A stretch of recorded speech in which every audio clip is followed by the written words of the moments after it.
Assalamualaikum warahmatullahi wabarakatuh. Perkenalkan, kami dari kelompok 6 membahas materi tentang penawaran uang dan kegiatan ekonomi negara yang beranggotakan Reza Nufianti dengan NIM 236, Dimas Setio dengan NIM 245, Roderikus Rolando dengan NIM 247, M. Farel Ardan dengan NIM 253, M. Bima Susanto dengan NIM 257, dan terakhir Wendy Kusuma dengan NIM 267. Baiklah, lanjut ke materi yang akan dijelaskan oleh teman saya yang bernama Reza Novianti dan M. Farel Ardan. Kepada teman kami, saya persilakan.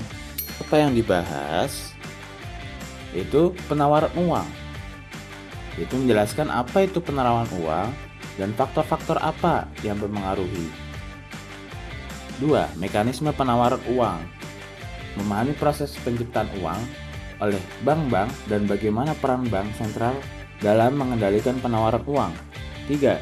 Hubungan penawaran uang dalam kegiatan ekonomi negara. Itu menjelaskan dampak dan pengaruh uang terhadap pertumbuhan ekonomi. Saya masih bingung mengenai penawaran uang. Apa sih penawaran uang itu? Penawaran uang mengacu pada total jumlah uang yang beredar dalam perekonomian pada suatu waktu tertentu. Menurut Fisher pada tahun 1911 yang menjelaskan tentang hubungan antara jumlah uang beredar, kecepatan perputaran waktu, tingkat harga, dan volume transaksi dalam perekonomian. Teori ini mendasari pemahaman tentang bagaimana perubahan dalam penawaran uang dapat mempengaruhi tingkat harga dan aktivitas ekonomi. Analoginya yaitu bayangkan ekonomi sebagai sebuah kolam air. Air dalam kolam mewakili uang dalam perekonomian. Penawaran uang serupa dengan volume air dalam kolam pada suatu waktu. Bank sentral seperti pengelola kolam mengatur aliran air untuk memastikan kolam tetap seimbang dan tidak banjir atau kering. Pada saat tertentu, penawaran uang bisa seperti tingkat air yang memadai untuk memenuhi kebutuhan, inflasi rendah atau berlebih, potensi inflasi tinggi. Terus apa faktor yang mempengaruhi penawaran uang? Penawaran uang dipengaruhi oleh beberapa faktor utama dalam perekonomian. Yang pertama yaitu kebijakan moneter bank sentral.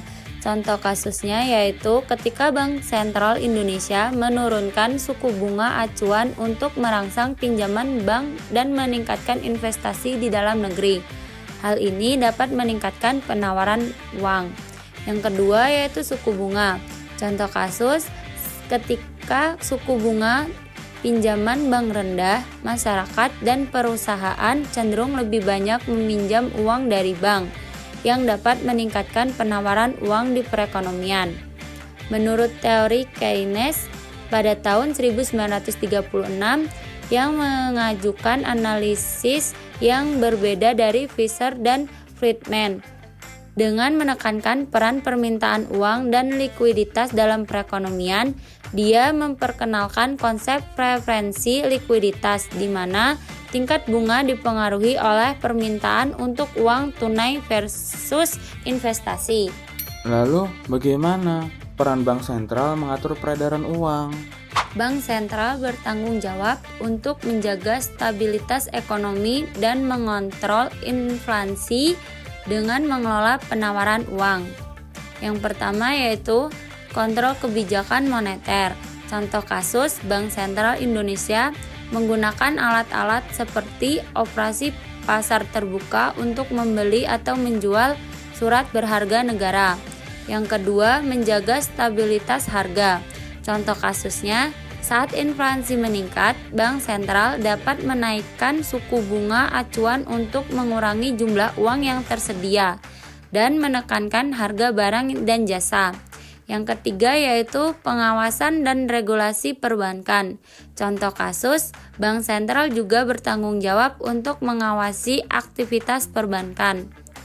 Menurut Fisher pada tahun 1911 yang menjelaskan tentang teori perputaran uang atau Quantity Theory of Money yang mengaitkan penawaran uang dengan tingkat harga melalui persamaan pertukaran MV sama dengan PT, di mana perubahan dalam penawaran uang atau M mempengaruhi harga atau P jika kecepatan kegiatan perputaran uang atau V, dan volume transaksi atau T dianggap konstan. Lalu bagaimana pengaruh penawaran uang terhadap pertumbuhan ekonomi? Penawaran uang memiliki dampak yang signifikan terhadap pertumbuhan ekonomi, mempengaruhi investasi, konsumsi, dan aktivitas ekonomi secara keseluruhan, yaitu dapat mendorong pertumbuhan ekonomi. Analoginya, penawaran uang adalah seperti energi yang mendorong roda ekonomi berputar. Semakin lancar aliran energi atau uang, semakin cepat roda ekonomi atau pertumbuhan ekonomi bergerak maju. Contoh kasus, di negara-negara yang mengalami pertumbuhan ekonomi yang cepat, penawaran uang yang cukup mendukung kegiatan bisnis dan produksi yang insentif, menciptakan lapangan kerja baru, dan meningkatkan pendapatan masyarakat. Menurut McQueen pada tahun 2001 yang membahas tentang hubungan antara inflasi, pengangguran, dan pertumbuhan ekonomi, menunjukkan bahwa penawaran uang yang dikelola dengan baik dapat membantu mencapai keseimbangan yang optimal antara stabilitas harga dan pertumbuhan ekonomi yang berkelanjutan. Lalu ada masalah yang terjadi, yaitu ada inflasi yang tak terkendali, tingkat suku bunga yang tidak efektif, distribusi uang yang tidak merata. Nah, inflasi yang tidak terkendali yaitu penawaran uang yang berlebihan dapat menyebabkan inflasi yang tinggi. Lalu ada tingkat suku bunga yang tidak efektif. Itu kadang-kadang meskipun suku bunga sudah rendah, bank dan perusahaan enggan meminjam dan berinvestasi karena ketidakpastian ekonomi atau kondisi kredit yang ketat. Lalu ada distribusi uang yang tidak merata. Itu karena penawaran uang yang tidak merata dapat menyebabkan ketimpangan ekonomi, di mana sektor tertentu atau daerah tertentu tidak mendapatkan akses yang memadai terhadap finansial. Adapun landasan teorinya, yaitu menurut Keynes, mengidentifikasi bahwa inflasi dapat disebabkan oleh tekanan permintaan agregat yang berlebihan. Menurutnya, ketika permintaan total dalam perekonomian melebihi kapasitas produksi, harga-harga akan naik menyebabkan inflasi. Pembahasan inflasi yang tidak terkendali. Bank sentral dapat menerapkan kebijakan moneter kontraktif seperti menaikkan suku bunga untuk mengurangi jumlah uang beredar. Selain itu, bank sentral bisa melakukan operasi pasar terbuka dengan menjual surat berharga untuk menyerap likuiditas dari pasar. Menurut Fisher, menjelaskan bahwa tingkat suku bunga nominal bisa menjadi tidak efektif jika inflasi yang diharapkan meningkat. Dalam situasi seperti itu, tingkat suku bunga real diperhitungkan dengan inflasi mungkin tetap rendah atau bahkan negatif, mengurangi insentif untuk menabung dan berinvestasi. Pembahasan tingkat suku bunga yang tidak efektif. Pemerintah dapat menggunakan kebijakan fiskal untuk merangsang ekonomi, seperti meningkatkan pengeluaran pemerintah atau memberikan insentif pajak untuk mendorong investasi. Koordinasi antara kebijakan fiskal dan moneter juga penting untuk mengatasi masalah ini. Adapun landasan teorinya, menurut Atkinson, menawarkan solusi kebijakan untuk mengatasi ketimpangan distribusi uang, termasuk reformasi pajak, jaminan sosial, dan kebijakan pasar tenaga kerja.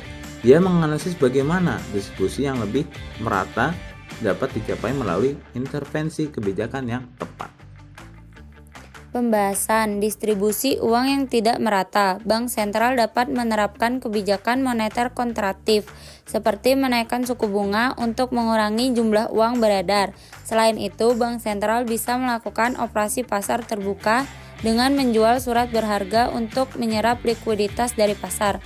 Baiklah, dari materi yang telah disampaikan, kami mendapatkan kesimpulan, yaitu hubungan penawaran uang terhadap pertumbuhan negara. Penawaran uang yang memadai mendukung pertumbuhan ekonomi. Ketika penawaran uang cukup dan tersedia dengan stabil, ini dapat merangsang aktivitas ekonomi seperti investasi dan konsumsi. Hal ini membantu dalam penciptaan lapangan kerja, peningkatan produksi, dan pertumbuhan pendapatan masyarakat secara keseluruhan. Oke, kurang lebih seperti itu konsep dari penawaran uang. Saya akhiri, mohon maaf jika ada salah kata. Wassalamualaikum warahmatullahi wabarakatuh.